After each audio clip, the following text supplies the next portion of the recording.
우리 대한민국뿐만 아니라 이제 21세기로 들어서면서 세계 각국에서 이것은 고도로 발달된 그런 세계의 모습이 아니다. 좀 원시성이라고 할까? 과거의 모습들이 나타나는 것을 우리가 때때로 보고 있습니다. 이것을 국가의 이념과 관련해서 국민 주권주의가 흔들리는 것이다. 이렇게 보면 되겠습니다. 그렇기 때문에 벌써 한참 됐습니다. 20년이 넘었죠. 밀레니엄을 앞두고 그때 이미 나온 것이 국민 주권주의라고 하는 이 민주주의는 지금 기로에 서 있다. 이것이 사라질 것인가? 끝이 날 것인가? 아니면 여기에서 인류가 지혜롭게 점프해서 더 발전시킬 수 있을 것인가?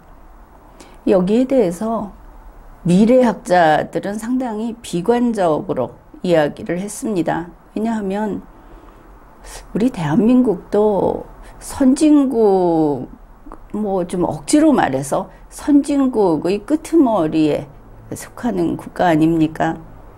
그런데 우리도 이 민주주의라고 하는 것이 아직 제대로 안착이 안 됐다.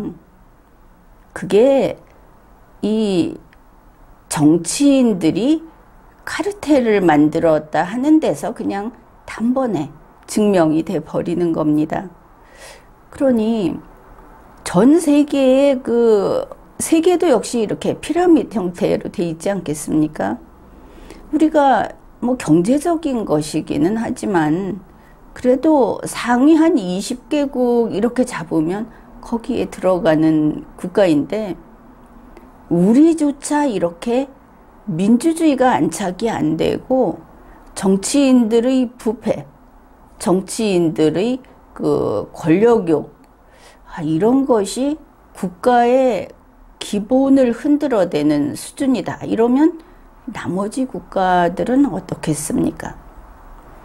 이런 상황에서 21세기 기술이 고도로 발달된, 그리고 인간 자체에 대한 비밀을 파헤쳐 들어가는 그 정도로 기술이 발달하고 있는 이 시대를 맞이하니까 결국은 인간의 이러한 민주주의는 개인 존중, 개인의 자유 존중, 사실 인간의 존엄성이 아주 핵입니다. 인간이 존엄하지 않으면 인간이 스스로 명예를 지키고 그리고 도덕감이 있고 질서를 추구하지 않으면 그러면 민주주의는 바로 무너지는 것이죠. 민주주의는 그런 고귀한 인간을 어떻게 제대로 받들 것인가, 그들의 자유를 최대한 보장할 것인가를 그걸 목표로 만들어진 이념입니다. 그래서 그런 것이죠. 그러니 지금 인간이 더 지혜롭게 이렇게 가는 것이 아니고 더 간악하게, 더 탐욕을 부리는 이렇게 되니까 민주주의는 이제 끝이 나는 모양이다. 그쪽으로 방향을 튼 겁니다. 사실 인류 역사를 되돌아봤을 때 민주주의의 성공 사례는 별로 많지 않습니다. 다시 말해서 민주주의의 역사는 길지 않다. 그런 뜻입니다. 바로 우리가 살고 있는 지난 100년, 그것이 아마도 민주주의가 가장 활발하게 마음껏 잘할 수 있었던 그런 시대였다. 이렇게 보면 될 겁니다.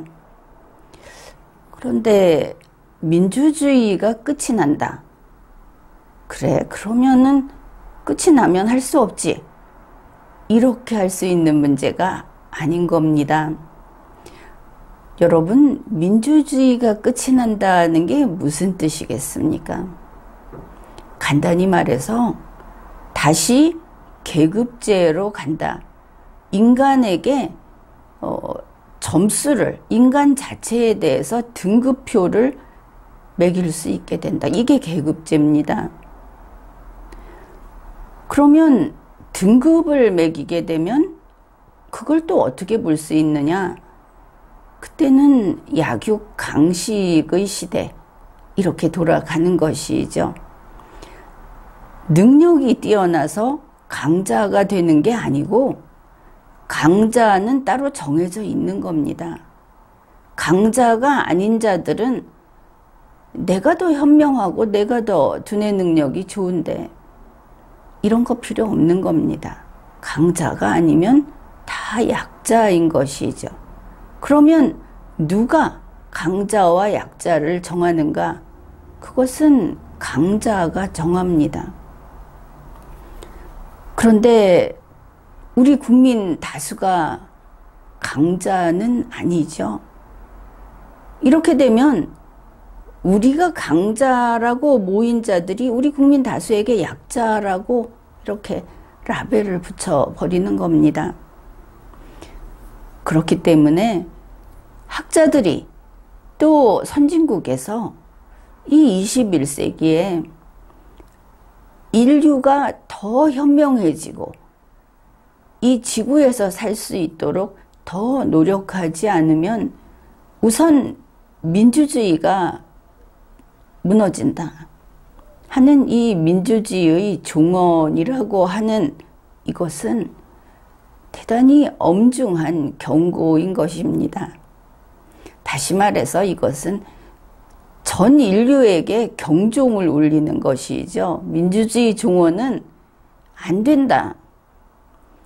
우리가 살고 있는 이 시대, 우리가 살고 있는 이 100년 동안 우리가 민주주의가 끝장나는 것은 기필코 막아야 한다. 그런 의미인 겁니다. 그냥 민주주의가 끝날 수도 있고 아닐 수도 있고 선택이라고 한 말이 아닌 것이죠. 자, 그러면은 계급제의 대두, 이런 이야기를 왜 하는가? 그것은 우리가 그 싹을 이미 보았기 때문에 하는 것입니다. 과거 민주주의, 이것은 전체 국민에게 주권이 있다고 하는 국민 주권주의를 가리키는데 그 전 시대에 어땠습니까? 그때는 군주 주권이었죠. 왕권의 시대였습니다. 그런데 이 왕들이, 귀족들이 그 권능을 세습을 하다가 결국은 망한 것이죠. 자기 가까운 누구누구가 이것을 계속 넘겨받으면서 새로 심판받을 이유가 없이 자기들끼리 이렇게 하다가 망한 것입니다. 국민이 그때는 국민이라는 개념도 정확하지는 않은데 피지배민들이 의식이 깨어서 이 시대가 끝이 났다. 그거는 돌출점이죠. 사실은 그 전에 왕들이, 귀족들이 스스로를 지키지 못한 겁니다. 지금 우리 대한민국에서 이 계급제가 나타나고 있다 하면은 그렇게 계급제라는 거에 대해서 너무나 옛날식으로 생각을 하다 보면 그건 좀 지나친 거 아니냐, 이렇게 이야기할 분들도 있을 겁니다. 그러니 이제 이야기를 우리가 하나하나 펼쳐가기로 해봅시다. 자, 우리나라의 선출직 가운데 국회의원을 가지고 이야기를 하겠습니다. 우리 국회의원들 보면 어떻습니까?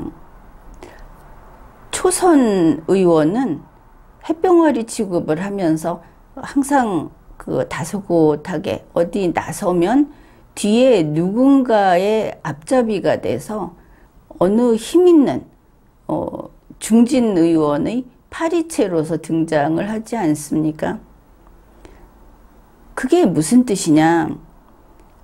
여러 번 당선이 된 다선 의원, 이 다선 의원이 계급화되었다, 귀족화되었다 하는 뜻입니다. 그에게 복종하는 세력이 생겼다. 그가 휘두를 수 있는 힘이 있다.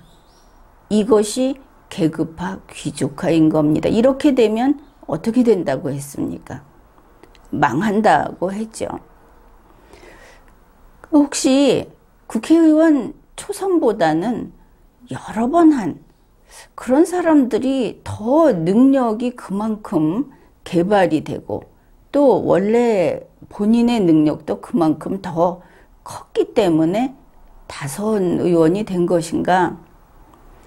만일 그렇다면 그 다선 의원은 대한민국의 이 정부가 혹은 대한민국이 더 진보하게 하는데 2배, 3배 기여를 했어야 하는 겁니다.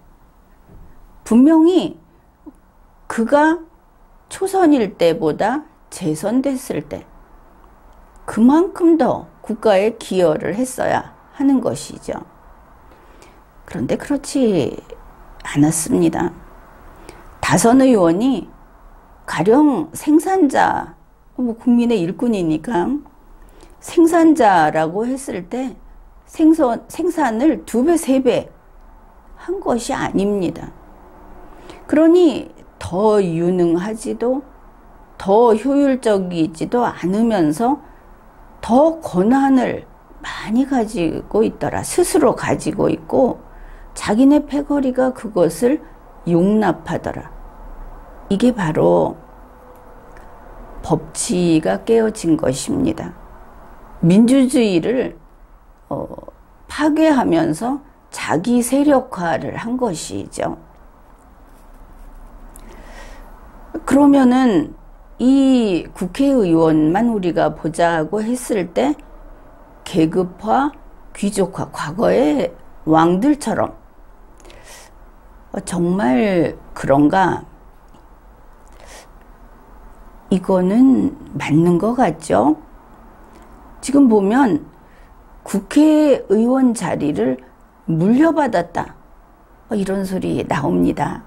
대놓고 밝히기도 합니다. 그러면 누구에게?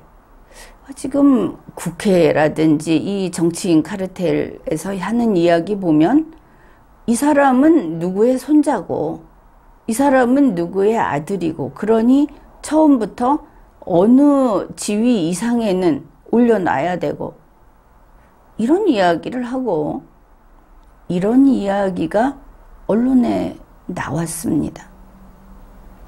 있을 수 없는 일이죠. 현재 국회의원들은 이 의원 자리를 물려주고 있다. 자기 혈연에게 이렇게 아들, 딸, 손자, 손녀 이렇게 하면서 그 집안은 정치인 집안이야 이런 소리까지 하면서 이게 과거에 왕이 있던 국가는 다릅니다. 우리 대한민국은 처음부터 자유민주주의 국가로 건국이 됐기 때문에 정치인 집안이라는 것은 있어서는 안 되는 겁니다. 그런데 이렇게 혈연에게 물려줍니다. 아니면 지금 계파 싸움이라고 하는데 그게 바로 자기 계파에게 물려주는 것이죠. 정당이 공천권까지 거머쥐고 있으니까 이 계급화, 귀족화 아주 간단히 벌써부터 계속 이게 이어져 온 것을 알 수 있습니다. 혈연이나 자기 계파가 아니다. 그러면 10번 양보해서 자기 정당에게 물려줍니다. 결국 이런 식으로 하는 게 무슨 뜻이냐? 정치인 카르텔이라는 그 카르텔 속에서 계속 해가 바뀌어도 계속 나눠 먹기를 하면서 그냥 귀족 계급으로 살아간다 하는 겁니다. 자기들끼리 독점하는 것이죠. 그러니 어느 정당에 가봤자 이 물려받을 서열에 들어서지 않으면 정당에 들어간 사람들, 정당원들 중에 지금까지 공천받은 사람이 얼마나 됩니까? 뻔하죠. 4년 후 이야기를 해도 공천 받을 사람과 공천 꿈도 못 꿀 사람은 딱 정해져 있습니다. 그러니 그러한 덩치 큰 정당에 들어가지 않은 국민은 그들이 국회의원 선거에 후보 등록을 해서 국회의원이 될 수 있는 가능성은 거의 없다. 이게 명확해졌다면 국회의원 선거는 사실상 세습제다. 민주주의의 원칙을 깨버리고 이 정치인 카르텔에서 그들이 독점하고 있다. 혼인으로 그 세계에 들어가든지 돈으로 들어가든지 그러지 않으면 구경도 못한다. 따라서 모든 국민, 절대 다수의 국민에게는 이 선출직, 공무수행을 하기 위해서 선출을 하는 이런 자리는 아예 기회가 없는 겁니다. 헌법은 그게 아니다 이렇게 했는데 이제 납득할 수 있겠죠. 선출직 가운데 단지 국회의원만 예를 들었을 때 그들이 얼마나 정치인 카르텔에서 정치 귀족으로서 국민을 밟고 위에 서 있다. 그래 지금도 자칫하면 무슨 의회 주권 이런 이야기를 하고 우리가 국민의 그 대표로서 국민을 잘 다루겠다, 잘 이끌겠다 이런 소리도 하고 그러고 있는 겁니다. 이것은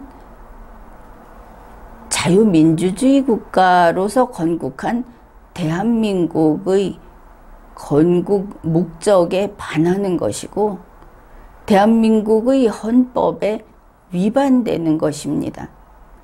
대한민국은 정치인 카르텔을 위해서 나머지 거의 5,100만 가까이 되는 국민이 피지배민으로서 그들을 먹여 살리는 그런 국가로 건설되지 않았고 그런 국가로 가서는 안 되는 겁니다. 자유민주주의를 유지하려면은 첫째가 계급화를 막아야 하는 겁니다. 국회의원을 예로 든다면 초선만 되지 재선부터 다선은 안 된다. 그런 것이죠. 국회의원 초선만 있으면 그러면 이게 경험이 없는 사람들만 모여갖고 일이 되겠느냐. 가끔 이런 이야기도 들립니다. 그런데 우리는 그게 말도 안 되는 소리라는 거 알지 않습니까? 국회의원 초선이 초짜입니까? 그렇지 않죠. 적어도 국회의원에 당선되는, 물론 지금 보면은 자기들이 자리에 꽂아 넣어준 사람들은 초짜인지 뭔지 되고 나서도 일을 못합니다. 그러나 그게 아니고 자기 능력으로 겨뤄서 국민의 선택을 받아서 선출된 사람들 있지 않습니까? 처음 된 사람들. 그 사람들이 어디 초짜입니까? 인생 경험들 다 있고, 그리고 자기 인생관이 정립된 사람, 이거는 나이가 적고 많고 하고는 관계가 없습니다. 그런 사람이 결국 뽑히더라. 그런 것이죠. 우리나라에서 걸핏하면 마크롱 이야기를 하는데, 마크롱이 최고의 대통령은 아닐지 모르지만 그 사람은 초짜가 아닌 겁니다. 맨 처음에 시작할 때. 또 남다른 영웅이어서 그렇게 된 것도 아닙니다. 그래서 이제는 국회의원은 초선만 둔다. 이제 재선 소리가 없어지게 된다. 그런데 아마 이번에 2024년에 새로 이제 국회의원을 전부 초선으로 300명을 뽑는다. 그랬을 때 그 300명 뒤에는 당연히 정치인 카르텔의 그 입김이 작용을 할 겁니다. 자기 사람을 집어넣으려고 하겠죠. 또 그 자리에 들어가기 위해서 그 정치인 카르텔에 있는 자들에게 상납을 할 수도 있습니다. 그렇더라도 초선만 된다 하는 이것은 관철시켜야 하겠다. 왜냐하면 우리가 지금 공직을 수행하기 위해서 선출되는 모든 선출직은 단임제로 한다. 이것이 헌법 개정의 원칙에 들어가 있습니다. 이 단임제로 해놓게 되면 초선을 설령 어느 계파에서 꽂아 넣는다고 해봤자 그거로 끝입니다. 당대의 끝이죠. 이 초선은 계파를 형성할 수 없습니다. 그 위에 있던 계파며 이 낡은 그 정치인 카르텔 구성원들은 쫓겨나니까 힘을 쓸 수 없는 것이죠. 한 번 힘을 써도 그 다음에 이어지지 않는다. 이렇게 되면 2024년에 선출된 초선 국회의원 300명은 그 이후로 계파 형성을 못하고 자기 세력을 만들지 못하고 오직 당대 한 번 살고 죽는 인생처럼 한 번의 임기 동안 국민에게 충실하고 국가 발전을 위해서 노력하고 나간다. 일생 동안 끝이다. 이렇게 되는 겁니다. 따라서 자유민주주의를 지키고 우리 국민 다수가 그 자유민주주의의 의미처럼 진짜 주인으로서 그렇게 국가를 운영하려면은 가장 먼저 이 단임제 개헌을 해야 하는 겁니다. 지금까지 리걸마인드 연구소였습니다.